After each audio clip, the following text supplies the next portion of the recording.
তখনই সাইজিকে ওই রূপে অনুধাবনে আসেনি, কিন্তু তখন আমার ভিতর অনুধাবন করতেছে যে আমি প্রথাগত কোনো কিছু আর হব না, বা আমি এগুলো তো আসলে সত্য না, এতটুকু বোঝাপড়া হয়েছে।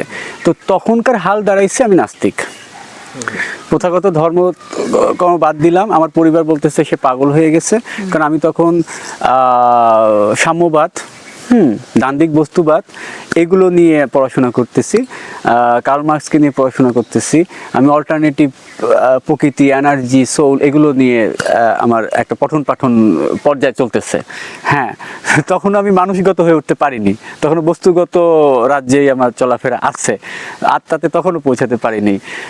কিন্তু তখন আমি আসলে ওই যা আমরা যে সংখ্যা রেখা ভাবি, ডান পক্ষ প্লাস পয়েন্ট, বাম পক্ষ মাইনাস, মাঝখানে হচ্ছে জিরো। তো আমি হচ্ছে ওই যে ডান পক্ষের খুব প্লাসে ছিলাম, ধীরে ধীরে জিরোতে আসা শুরু করতেছিলাম। তো তখন আসলে জিরোর কাছাকাছি, পুরোপুরি জিরো না হয়তো। হ্যাঁ, তো জিরোর কাছে আসলে তো আসলে নাস্তিক্য বলা হবে, বেশি কোনোটাই বিশ্বাস করে না। তো আমি আসলে ওই পর্যায়ে, ওই হাল তখন আমার, যে কোনোটাই বিশ্বাস করি না। জাগতিক সমাজ পরিবার আমাকে এই বলতেছে পাগল হচ্ছে, আমাকে মানসিক রোগের ডাক্তার দেখানো হলো। হ্যাঁ, আমি এটা খুব এনজয় করলাম, আমি খুব আনন্দ পাইলাম বিষয়গুলো, কারণ আমি সব অভিজ্ঞতা হিসেবে নিয়েছি যে এই জগৎ কি কি করে এই ভাব দেখাইলে। তো পরে লেখালেখি শুরু করলাম, ভাবলাম যে আমি তো কবি হব, আমি তো দার্শনিক হব। আমি আর শিশুকালে যে ভেবেছিলাম ইঞ্জিনিয়ার হব, আমি যে সায়েন্স নিয়ে পড়লাম, বিজ্ঞান নিয়ে, আমি পরে ভাবলাম যে না, আমি বস্তুর কারিগর আর হব না, আমি আত্মার কারিগরকে তাকে খুঁজবো, আর সেই আত্মার কারিগর হওয়ার চেষ্টা করার আমি শুরু করলাম। তখন থেকেই আসলে একটু প্রথা থেকে সরে এসে অন্যভাবে দেখার চেষ্টা, অন্য কর্ম, অন্য ধরনের জীবন। তো সেটা কারা করে দেখলাম যে বাউল, সন্ন্যাস, বা যারা গুরুগত প্রকৃতিগত মানুষ, তারাই তো আসলে মুক্ত একটা অবস্থা, একটা হালে জীবন প্রবাহ করে, সত্যের কাছাকাছি সহ অবস্থান করে। তো এই জিনিসগুলো আমি যখন উচ্চ মাধ্যমিক থেকে বিশ্ববিদ্যালয় পর্যায়ে গেলাম, তখন আমার হালটা আরেকটু পরিবর্তন হয়ে আসলো, এবং আমি তখন ওই বস্তুগত চিন্তা রাজ্য থেকে আমি তখন ভাব রাজ্যের দিকে অগ্রসর হতে থাকলাম। আর এই একটা পর্যায়ে আমি কুষ্টিয়াতে আমাকে টানলো, আমি গেলাম 2010 সাল থেকে। যাওয়ার পরে আমি ওই ভাব দর্শনকে আমি দেখতে থাকলাম, এবং আমার ভিতরে দিনে দিনে এই প্রশ্নই আসতে থাকলো, সাইজিকে জানার পর, প্রকৃতি প্রভুর ভাব দর্শনগুলো বোঝার পর, যে শেষমেশ আমার কাছে দাঁড়ালো এটাই, যে একজন গুরু ব্যক্তি পারেন মুক্তির পথ দেখাতে, আলোর পথ দেখাতে।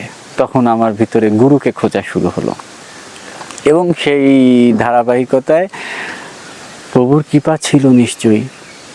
তাই আমি আমার দীক্ষা গুরু শ্রী নিত্যানন্দ গোস্বামী নয়নে সাক্ষাৎ পেলাম, চণ্ডীগড় আশ্রম, মানব কল্যাণকামী অনাথালয়। ওখানে আমি তার কাছে দীক্ষিত হয়ে আমার এই বস্তু জগৎ, জড়জগৎ, পরিবার জগৎ সব এক বাক্যে ছেড়ে দিয়ে আমি 2014 সালের অক্টোবর মাসের 28 তারিখে তার হাত ধরে বের হয়ে পড়লাম।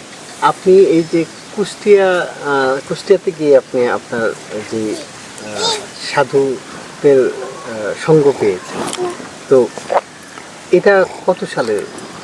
2010 আমি ঢাকাতে ভার্সিটিতে 2009-2010 সেশনে এনরোল হইলাম স্ট্যানফোর্ড ইউনিভার্সিটিতে। তার আগে তো আমি মফস্বলের ছেলে, তখন তো আমার বাউলিজম চর্চার ক্ষেত্রই তৈরি হয়নি যে একটা যেতে চাই চলে যেতে পারবো। কিন্তু যখন ভার্সিটি থেকে পড়তে যায়, তখন সে কিন্তু মুক্ত অবস্থাতে থাকে, হোস্টেলে থাকে, ব্যাচে থাকে। হ্যাঁ, তো তখন তার জন্য আসলে যেখানে সেখানে চলে যাওয়াটা সহজ, পরিবারের মায়াজালের থেকে সে কিন্তু বাইরে থাকে। তো যখন আমি এই যে ঢাকাতে উচ্চশিক্ষার জন্য গেলাম, তখন আমার এই সুযোগটা হয়ে গেল। এখন আর পারিবারিক বন্ধন নাই, আটকা অবস্থা না, মুক্ত অবস্থা। তখন 2010 সাল থেকে আমি কুষ্টিয়াতে সাইজির ওখানে আমার যাতায়াত শুরু হলো, এবং সাইজিকে খোঁজা শুরু হলো। আদর্শ মানুষ, সোনার মানুষকে আমি দেখতে চাইলাম। তো প্রথম দিকে আমি 2-3-4 বছর আমি সব ঠিক আছে, ভাব দর্শনটা অনুভব করি, ভালো লাগে, কিন্তু সে মানুষ খুঁজে পাই না। অনেক মানুষ, পোশাকধারী অনেক মানুষ আছে, তাদের কাফেলায় বসি, সঙ্গ করি, কিন্তু কিছুদিন পরে আর তাকে মনে হয় না যে সেই মানুষ। আমার আত্মার ভিতরে যাকে দেখি সেই লোক, এরকম মনে হয় না। এরকম অনেক সাধুসঙ্গ করি, অনেক জায়গায় বসি, কালাম চর্চা করার চেষ্টা করি, বাদ্যগুলো নিয়ে একটু একটু প্রেম হচ্ছে আর কি। তো কিন্তু ওই মানুষ পাই না। অনেকের দ্বারাই যাই, বসি, সঙ্গ করি মানুষ নিয়ে। তো শেষমেশ গুরুর দয়া 2016 সালে প্রায় 6 বছর পরে গিয়ে আমি মোহাম্মদ আলী সাধু ওনার সঙ্গ করার সৌভাগ্য হয় কুষ্টিয়াতে দোল পূর্ণিমার সাধু সঙ্গে। তো সেটাও খুব একটা সুন্দর অদ্ভুত সৌভাগ্যের একটা বিষয়। এবং তাকে দেখার পর, তার সাথে এক রাত্র সঙ্গ করার পর একটা কথা হয়নি, সারা রাতে একটা কথা হয়নি। সে বসে আছে ধ্যানে, তার আসনে প্রদীপ জ্বালায়, আমি গেলাম, বসলাম। তার যে তরঙ্গ, কথা ছাড়াই তার যে অস্তিত্বের তরঙ্গ, তাই আমাকে ভাবাবেশে ফেলে দিল। এবং আমি বুঝলাম যে এই রূপই সেই রূপ, যে রূপ আমি দেখতে চাইতেছি। তারপর থেকে তার চরণ আর পারতপক্ষে আমি ছাড়ার চেষ্টা করলাম না। এবং তিনি, তোনার ধাম হলো সিরাজগঞ্জে কড্ডার মোড়ে নয়াচালা গ্রামে। তারপর থেকে উনি আমাকে বললেন, একটা প্রশ্ন আমার খুব মনে পড়ে বাজানের কথা বলতে গেলে। আমার সাথে আমার একটা ছোট ভাই ছিল। তো আমরা হলো বা সারা রাত তো তার কাফেলায়, বাজানের কাফেলায় আমরা অবস্থান করছি। সেবা দিছে আমাদেরকে টাইম টু টাইম, সেবা বেড়ে দিচ্ছে, যে দৃশ্য এর আগে আর অন্য কোনো কাফেলাতে হয় নাই, যে সেবা বেড়ে এনে সামনে দেওয়া হয়েছে, এখন বলতেছে বাবা দয়া করে খাও। তো এইভাবে কোনো কাফেলায় এরকমভাবে বলেনি। তো এটা খুব আত্মাতে শান্তি লাগলো। সারা সে কোনো কথা বলে না। সকালে আমার ছোট ভাই সেলিম একটা প্রশ্ন করলো বাজানকে, যে একটা প্রশ্ন করলো, সাইজির কোনো একটা প্রশ্ন করলো। সকালে সবাই সেবার জন্য বসছে, যে বাজান এটা দিয়ে কি বোঝানো হয়? তো উনি একটা হাসি দিলেন, হাসি দিয়ে এমনভাবে বললেন যে আমি তো বকালম, কিছুই জানি না। এই কথা হয়তো আমরা অনেক সময় অনেকে বিনয় দেখাতে গিয়ে আমিও হয়তো বলি যে আমি তো কেমন কিছু জানি না, কিন্তু তার যে বলাটা আর আমরা যে বলি, এর ভিতরে আমার কাছে মনে হয়েছে যে আকাশ পাতাল তফাৎ। আত্মা থেকে উচ্চারিত যে বাক্য, তার তো তরঙ্গই আলাদা। ওই বাক্য আমাকে স্পর্শ করলো আমার আত্মাকে, যে আসলে সে ভিতর থেকেই যে বলতেছে, যে তার ক্ষুদ্রতা, বিনয়, সেটা যে একদম ভিতর থেকে উচ্চারিত। এটা আমি ওই সাউন্ডে, আওয়াজে, শব্দে আমি বুঝলাম যে শুধু বলার জন্য বলা না, বিনয় দেখানোর জন্য দেখানো না। এই বিনয় সহজাত, এই বিনয় ভিতর থেকে আসা বিনয়।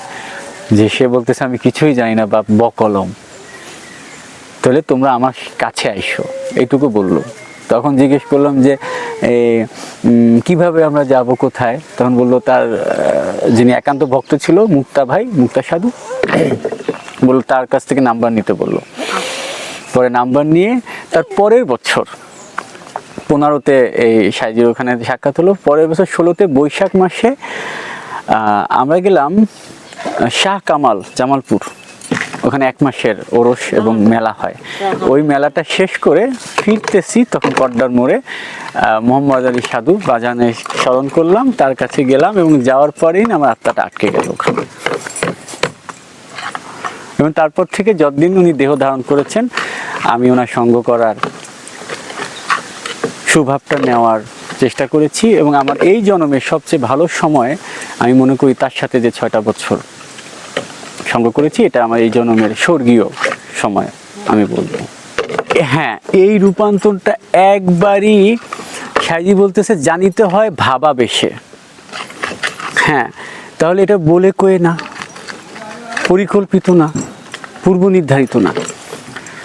সাইজি বলতেছে সাধুর সঙ্গ গুণে রং ধরিবে, পূর্ব স্বভাব যাবে দূরে।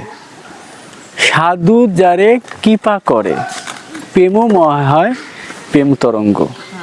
ভজরে আনন্দের গৌরাঙ্গ, কররে মন সাধু সঙ্গ। তাহলে যিনি শুদ্ধ আত্মা, তার সংস্পর্শই যথেষ্ট হয় একজন শুদ্ধ মানুষ যদি কেউ হতে চায় তার জন্য। তো তার সঙ্গ করে করে ধীরে ধীরে আমি আমাকে দেখতে পাচ্ছিলাম, মানে তাকে দেখতেছিলাম আর আমার ভিতরে আমাকে দেখতে পাচ্ছিলাম, যে আমি তো আসলে এই। আমি তাকে যতই দেখতে থাকলাম, আমার মনে হলো আমাকেই আমি দেখতেছি।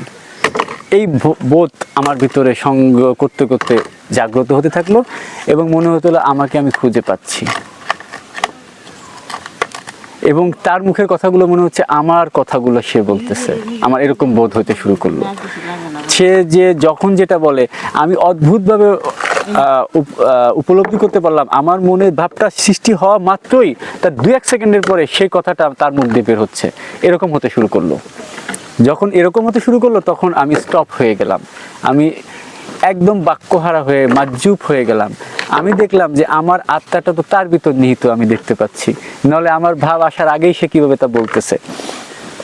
আমার হয়তো সঙ্গে বসে আছি, এই মুহূর্তে ইচ্ছা করছে কালাম গাইতে, দেখলাম সে বলছে বাপ তাহলে একটা কালাম গাও। তখন আমি তো অর্বিত হয়ে যাচ্ছি, এ তো পরম ঈশ্বর, যে বসে আছে সে তো মানুষ নয়। নাহলে আমার ভাব সে কি করে বুঝবো যে এখন আমার কালাম গাইতে ইচ্ছা করছে, বা এখন আমার একটু সেবা করতে ইচ্ছা করতেছে, ফুল সেবা। সে বুঝে ফেলতেছে। তাহলে আমার ভিতরে ভাব জাগার আগে সে ভাব বুঝে ফেলতেছে, তার মানে আমার আত্মাটা তো আসলে তার মধ্যে আছে, বা তার আত্মাটাই আসলে আমার মধ্যে আছে। তাহলে এ কোন আত্মা? সেই পরম, যে পরম সে ধারণ করে বসে আছে। তো এই পরমের কাছে আসলে তো আমার আর কিছু করারই নাই, তাকে মানা ছাড়া। এই ভাব আমার ভিতরে আসা শুরু করলো। মান্যতা তো আসলে মুখ দিয়ে বলে কয়ে না, ভাবেই ভাবের উদয় হয়। তো তার সঙ্গ, তার আচরণ, তার কর্ম আমাকে আমার অজান্তেই, অবচেতনেই একদিন আমি আবিষ্কার করলাম যে হয়তো একটা ভাবের দেশে এখন আমি বাস করতেছি। আর আপনার আরেকজন গুরুর কথা বলছি, আমার দীক্ষা গুরু শ্রী নিত্যানন্দ গোস্বামী নয়ন। আমি 2টা পাঠ বলবো, যেমন জাহেরি আর বাতেনি, 2টা পাঠ। তো আমার জাহেরি পাঠের যদি আমি গুরু বলি, বাহ্যিক মানে কর্মযোগের গুরু, প্র্যাকটিক্যাল ব্যবহারিক, তিনি হচ্ছেন নয়ন যোগী। আর যদি আত্মার সংশোধনের জায়গা বলি, তিনি হচ্ছে আমার শিক্ষাগুরু মোহাম্মদ আলী সাধু। তো নয়ন যোগীর হাত ধরে আমার দীক্ষা শুরু, এই জানতে মরার পোশাক পরা তার হাত ধরে, এবং মানব সেবা, ব্যবহারিক মানব সেবা, সরাসরি প্রত্যক্ষ মানবের সেবা, এটা আমি তার আশ্রমে আমার শিক্ষা, যে কিভাবে নিজেকে, নয়নযোগী একটা কথা বলতেন, এটাও শ্রী চৈতন্য মহাপ্রভুর একটা কথা, যে তরুরূপী সহিষ্ণুনা, হ্যাঁ, তরুরূপী সহিষ্ণুনা,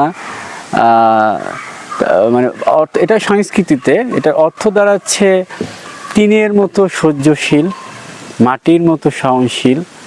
হ্যাঁ, আর বলছে অমানে না মানে ধনু, মানে নিজের মানকে শূন্য করে দিয়ে অপরকে মান দেওয়া। এই বাক্যটা বাবা বারবার বলতো, যে তুমি যদি সোনার মানুষ হতে চাও তাহলে ঠিক ঘাসের মতো সহ্য ক্ষমতা তোমাকে পাড়ায় মারায় থেকলে দিবে, সইতে হবে, মাটির মতো সহনশীল হইতে হবে, আর নিজের মানকে শেষ করে দিয়ে অপরকে মান দিতে হবে। এটাই ধর্ম বাবা। তো এই কথাতে এবং তার কর্ম দেখে আমি ভীষণ অনুপ্রাণিত হই, এবং তার আশ্রমে আমার ঠাঁই হয় তার চরণে। ওখানে 6 বছর আমি ছিলাম। এই 6টা বছর স্বর্গীয় আমার, 2014 থেকে 20। আমার যে প্রবর্ত এবং সাধক জীবনের যে অংশ, এই 6টা বছর এটা চলমান, কিন্তু এই 6টা বছর আমি 2জন গুরুকে পেয়েছি, দীক্ষাগুরু, শিক্ষাগুরু, এবং 2জনের সঙ্গ একসাথে চরণ পাওয়ার সৌভাগ্য আমার হয়েছে। এবং আমার মনে হয় আমি সবচেয়ে সুন্দর মানবিক এই জন্মের সবচেয়ে ভালো সময়টা তাদের সাথে কাটিয়েছি।